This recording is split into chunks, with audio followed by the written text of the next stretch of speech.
नमस्कार दोस्तों, मेरा नाम है प्रदीप चौरसिया और आप देख रहे हैं आपका अपना YouTube channel new Gurukul centre of excellence. उम्मीद करते हैं आप सब अच्छे से होंगे और अपनी स्टडी को कंटिन्यू किए होंगे। बस कुछ ही दिन बचे हुए आपका यूपी पेट 2023 का जो एग्ज़ाम है वो जो है बस चंद दिनों में होने वाला है और उसका जो है सेंटर भी आउट कर दिया गया कि किस डिस्ट्रिक्ट का जो एग्ज़ाम सेंटर होगा कौन से डिस्ट्रिक्ट में पड़ेगा। तो आप लोगों ने देख लिया होगा और मैं जो है उसका PDF यहाँ पे अटैच कर दूँगा, आप लोग उसको देख लीजिएगा।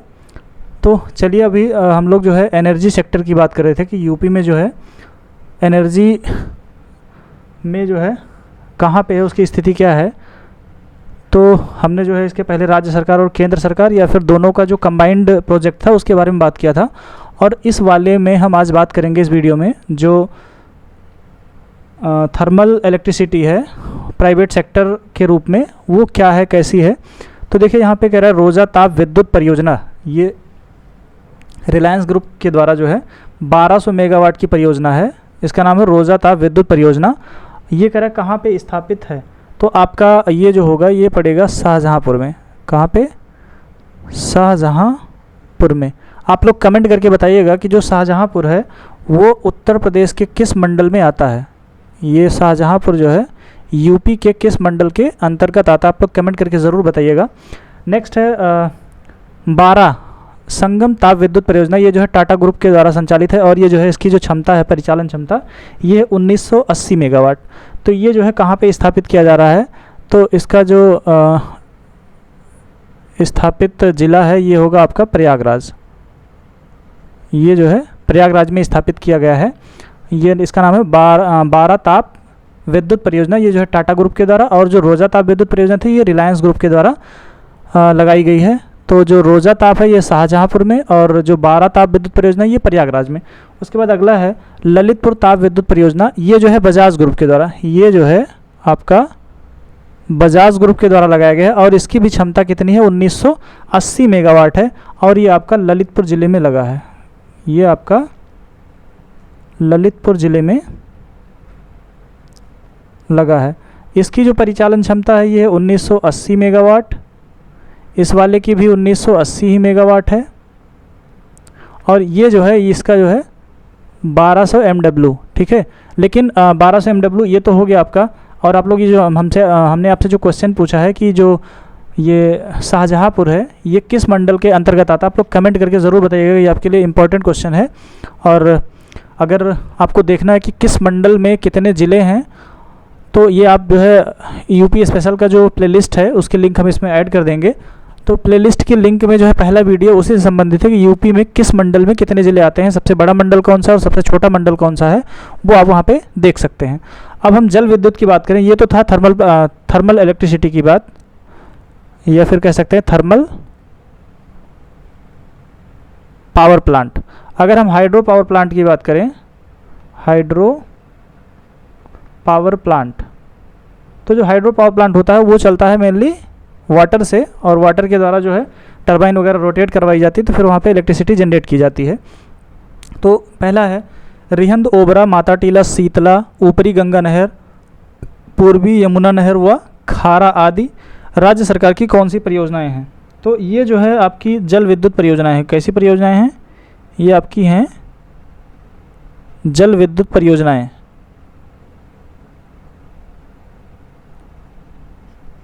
देखिए सब क्या है, ये रिहंद है, ओबरा है, माता टीला, शीतला, ऊपरी गंगा नहर, पूर्वी यमुना नहर व खारा।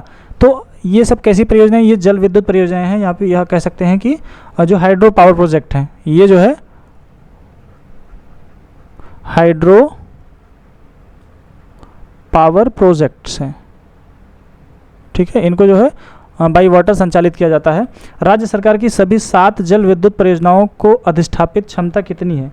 तो ये जो 7 परियोजनाएं हैं, देखो यहाँ पे 1 हो गई, 2, 3, 4, 5, 6 और ये 7, ऐसे लिख यहाँ पे 1, 2, 3, ये 4 हो गया, इधर 5, ये 6, ये 7, खारा 7। तो इनकी जो क्षमता है वो कितनी है, ये आपकी हो जाएगी 501.60 मेगावाट, ठीक है। तो अगर हम बात करें यूपी में सबसे ज़्यादा जो पावर प्लांट की कैपेसिटी है वो थर्मल पावर प्लांट की है। देखो यहाँ पे ये टोटल 7 परियोजनाएं मिलकर कितनी है, 501 मेगावाट की हैं। जबकि देखो ये अलग अलग हम बात करें रोजा ताप की तो ये 1200 मेगावाट, ये थर्मल है, ये प्राइवेट सेक्टर की है लेकिन थर्मल पावर प्लांट है। ये 12 की बात करें तो 12 जो है 1980 मेगावाट की है। ललितपुर ताप विद्युत परियोजना ये 1980 वाट की है, लेकिन मेगावाट की, सॉरी।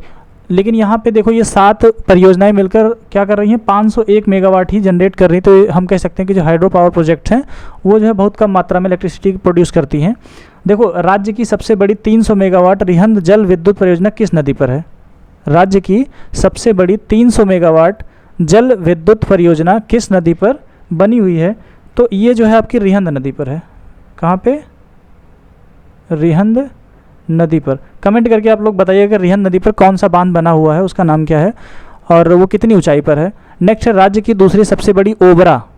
ये जो ओबरा है इसकी जो कैपेसिटी है 99 मेगावाट की है और ये जल विद्युत परियोजना किस नदी पर बनी है? तो ये वाली भी आपकी रिहंद नदी पर है, रिहंद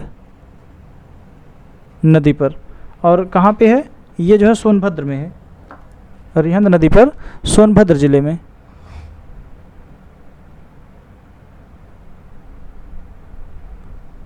नेक्स्ट है माता टीला जल विद्युत परियोजना। इसकी जो कैपेसिटी है ये 30.6 मेगावाट की है और ये किस नदी पर है? तो जो माता टीला है ये आपकी जानकारी के लिए बता दें ये आपका बेतवा नदी पर है, ये आपका बेतवा नदी पर। अब अगर हम बात करें कि कौन सा ज़िला है तो बेतवा नदी पर जो है ये बनाया गया है ललितपुर ज़िले में, ललितपुर ज़िले में ये बनाया गया है। नेक्स्ट है खारा जल विद्युत परियोजना। इसकी जो कैपेसिटी है 72 मेगावाट है, किस नदी पर बना है? तो ये जो बना है ये आपका यमुना नदी पर बना है, या सॉरी यमुना नहर पर, यमुना नहर पर बना है। और हम बात करें तो ये सहारनपुर ज़िले में,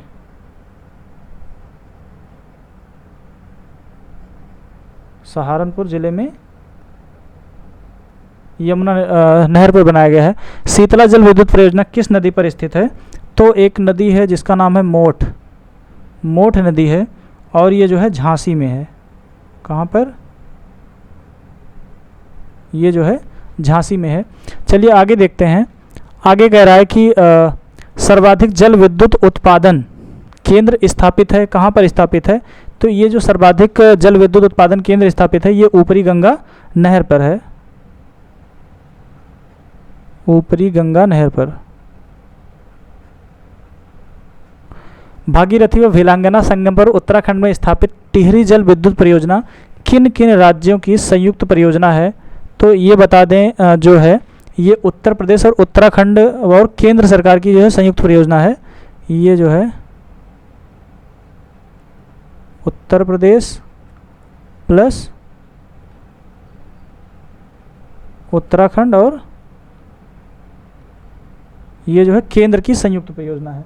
ठीक है, अब हम थोड़ा सा यहाँ पे अपारंपरिक ऊर्जा की बात करते हैं। दोस्तों आप लोग कमेंट करके बताइएगा कि जो नॉन कन्वेंशनल या अपारंपरिक ऊर्जा होती है वो क्या होती है, किसे कहते हैं अपारंपरिक ऊर्जा के स्रोत। आप लोग कमेंट करके ज़रूर बताइएगा। तो सबसे पहले कि प्रदेश में वैकल्पिक ऊर्जा विकास संस्थान, पहले क्या नाम था इसका? वैकल्पिक ऊर्जा विकास संस्थान, जिसका कि बाद में नाम उत्तर प्रदेश नवीन एवं नवीकरणीय ऊर्जा विकास अधिकरण या फिर जिसको बोलते हैं यूपी नेडा, क्या बोलते हैं? UPNEDA, UP NEDA, Uttar Pradesh new energy development authority. तो ये जो है आपका यूपी नेडा हो जाएगा। इसका गठन कब हुआ था? तो ये आपका बता दें जो यूपी नेडा है इसका जो गठन हुआ था 1983 ईस्वी में किया गया था। कब किया गया था? 1983 ईस्वी में किया गया था। दूसरा क्या है? केंद्र के सहयोग से यूपी नेडा द्वारा नवीन व नवीकरणीय ऊर्जा स्रोतों के शोध विकास और प्रशिक्षण हेतु केंद्र कहाँ पर स्थापित है? तो ये जो यूपी नेडा द्वारा नवीन व नवीकरणीय ऊर्जा स्रोतों के शोध व विकास के लिए जो ट्रेनिंग केंद्र है या ट्रेनिंग सेंटर है तो ये आपका चिनहट में है। कहाँ पे है? चिनहट। अब आपके दिमाग में आ रहा होगा चिनहट कहाँ पे है? तो चिनहट जो आपका ये है लखनऊ। कहाँ पे? चिनहट जो है ये लखनऊ में है। अब जो नया वाला हाई कोर्ट बना है उधर से अब अयोध्या की तरफ बढ़ेंगे तो चिनहट पड़ता है, वहीं पे स्थित है। और घोसी की बात करें तो अभी रिसेंटली जो है लगभग 15 दिन पहले जो है घोसी में चुनाव हुए, तो आपका ये जो घोसी उपचुनाव हुआ था ये मऊ में पड़ेगा और कन्नौज में। तो कहाँ पे? कन्नौज में। 3 जगह पे यूपी नेडा ने जो है अपना research and development training centre जो है स्थापित कर रखा है। सौर ऊर्जा नीति 2017 के तहत 2022 तक सौर ऊर्जा उत्पादन लक्ष्य कितना रखा गया है? तो ये जो रखा गया है ये 10,700 मेगावाट, 10,700 मेगावाट का टारगेट रखा गया है। कब? ये सौर ऊर्जा नीति 2017 के तहत 2022 तक सौर ऊर्जा उत्पादन लक्ष्य कितना रखा गया था? तो ये जो रखा गया था 10,700 मेगावाट। आप लोग कमेंट करके बताइए क्या ये जो है अचीव हुआ है कि नहीं हुआ है। सौर ऊर्जा नीति 2022 के तहत अगले 5 वर्षों में सौर ऊर्जा उत्पादन का लक्ष्य कितना रखा गया है? तो ये जो है रखा गया है 22,000 मेगावाट का। देखो 17 से 22 का जो 5 ईयर का जो टारगेट था वो था 10,700 मेगावाट का। अब फिर जो है 2022 से जो 5 वर्ष का यहाँ पे रखा गया है ये रखा गया है 22,000 मेगावाट का। कितने का? 22,000 मेगावाट का। अगला है यहाँ पे भारत सरकार के सोलर पार्क योजना के तहत प्रदेश के प्रयाग, मिर्ज़ापुर, जालौन, कानपुर देहात जिलों में क्या विकसित किए जा रहे हैं? तो यहाँ पे जो है सोलर पार्क विकसित किए जा रहे हैं। कहाँ पे? प्रयागराज में, मिर्ज़ापुर में, जालौन और कानपुर देहात में। तो वहाँ पे सोलर पार्क विकसित किए जा रहे हैं और उसके तहत जो है सोलर एनर्जी को बढ़ावा दिया जाएगा। प्रदेश का सबसे बड़ा तैरता सोलर पावर प्लांट कहाँ लगाया जा रहा है? तो जो रिहंद जलाशय है ये कहाँ पे बना है? ये रिहंद नदी पर बना है। तो जो रिहंद जलाशय है ये कहाँ पे पड़ेगा आपका? रिहंद जलाशय ये सोनभद्र ज़िले में। तो वहाँ पे प्रदेश का सबसे बड़ा तैरता हुआ सोलर प्लांट जो है लगाया जा रहा है। चलिए आगे हम बात करते हैं। यहाँ पे सिंगरौली, ऊंचाहार और दादरी, ये आपका सिंगरौली होगा। यहाँ पे ये जो है ये सिंगरौली होगा। सिंगरौली, ऊंचाहार व दादरी में सौर ऊर्जा पार्क किसके द्वारा स्थापित किए जा रहे हैं?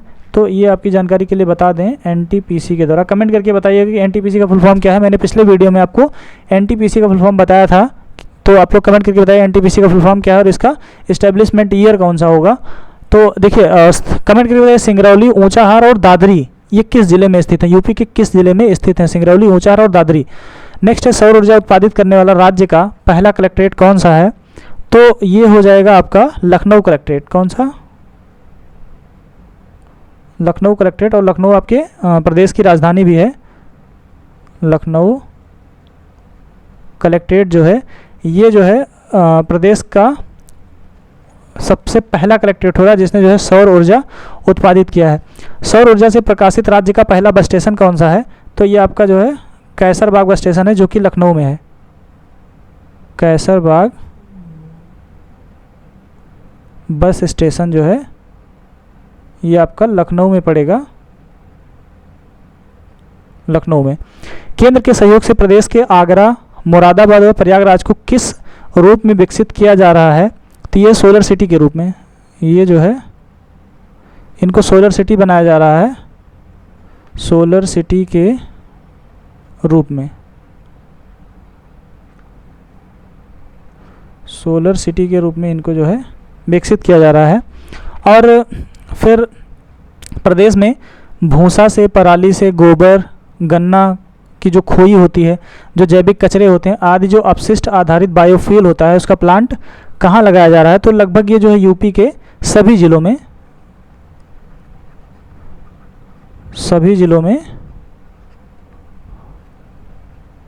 लगभग। ठीक है, तो ये भूसे से, पराली होगी जो जब धान कटता है तो जो बचती है उसको पराली बोलते हैं। अक्सर दिवाली के बाद उस पर जो है मातम शुरू हो जाता है कि किसानों ने पराली जलाई जिससे प्रदूषण बढ़ रहा है। और गोबर हो गया, गन्ना खोई हो गई, जैविक कचरे हो गए, तो ये सब जो है और इनके आधार पर जो है बायोफ्यूल का प्लांट लगाया जा रहा है। तो यूपी के लगभग सारे ज़िलों में लगाया जा रहा है। तो दोस्तों ये जो है आपका एनर्जी का जो चैप्टर है ये आपका ख़त्म हुआ। परीक्षा वाणी का जो एनर्जी चैप्टर है ये आपका आज फिनिश हो गया। अब हम लोग अगला चैप्टर पढ़ेंगे और नेक्स्ट जो है आपका नेक्स्ट चैप्टर है वो है मिनरल्स। वो क्या है? मिनरल्स है। मिनरल्स के बाद हम लोग पढ़ेंगे फॉरेस्ट, उसके बाद फिर हम पढ़ेंगे एनिमल्स, और बायोस्फीयर रिजर्व वगैरह, बायोस्फीयर रिजर्व इन यूपी, ठीक है। तो ये सब चीज़ें हम पढ़ेंगे। तो आज का वीडियो बस यहीं पे ख़त्म करते हैं दोस्तों। अगर आपको वीडियो अच्छा लगा हो तो लाइक करें, शेयर करें और ज़्यादा से ज़्यादा कमेंट करके बताएं कि वीडियो कैसा रहा। और हमारे चैनल पे जो नए हों वो चैनल को सब्सक्राइब ज़रूर करें। सब्सक्राइब करने के साथ साथ जो बेल का आइकन है उसको ज़रूर प्रेस करें ताकि जो वीडियो यहाँ से पोस्ट हो उसका नोटिफिकेशन आपको ज़रूर मिले। तो बस आज के लिए इतना ही। धन्यवाद, बहुत बहुत धन्यवाद।